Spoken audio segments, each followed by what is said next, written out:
Hello, class. We are getting down to the wire here. We're almost done. It's crazy. So we're in week 7, and I'm here at the park. People are bumping some tunes in the back. We're just chilling. Anyhow, another hot week in the mix, right? Even up here in Portland. Okay. Again, we've been learning a lot, man. You guys really, I can see just how much you guys are absorbing. And this week, what I really like is we're just really going to focus on Africa. And I think that these documentary clips and also some of these little short lecture clips that I have from African intellects are really eye-opening, and I think you'll really find yourself rewarded by just taking this more in-depth look at Africa, and in a different way than so many people, at least in the United States.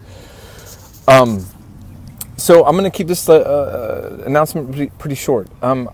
What I just want to say is, I just want to mention, on the lectures and discussing Asian communism and Mao, I probably, to my discredit, I probably didn't emphasize enough of some of the more tragic things that happened under Mao, such as the Great Leap Forward and the Cultural Revolution and the massive amount of famine and people dying under some of his policies. And, Mao's legacy, many would say it's inexcusable. Some say 30 million, 20 million dead. And one of these big numbers due to famines. But at the same time, I don't want to say but at the same time, it wasn't like Pol Pot that was deliberately trying to eliminate so many people, I think, as much as disastrous policies. It was still an authoritarian. It's more complex. Ultimately,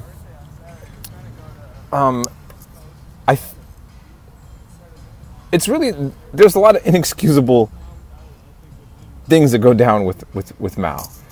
And at the same time, he is the founding father of modern China. And I think that this is how he ends up being seen. And it's what's really strange. Talk about different cultural ideas. I can't remember if I mentioned this in a lecture or not, but I talked to several Chinese people what their thoughts about Mao were, and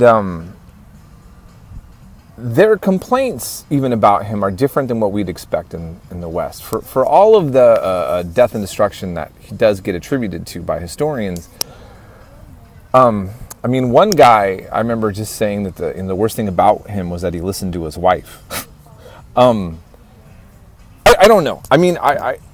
China is a big country with a lot of different people, and who's to even say that that guy might not have even been comfortable to really tell me what he really thought.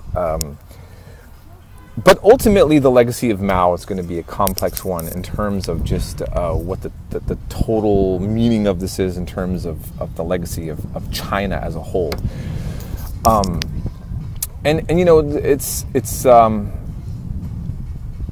Chinese history is pretty complex as well. I don't know. I'm just going to leave it at that, I guess, just to say that I feel like I maybe didn't properly address the complexity of his legacy for many people. And in any case, the current president of China is certainly wanting to emulate the more authoritarian aspects of the legacy of Mao.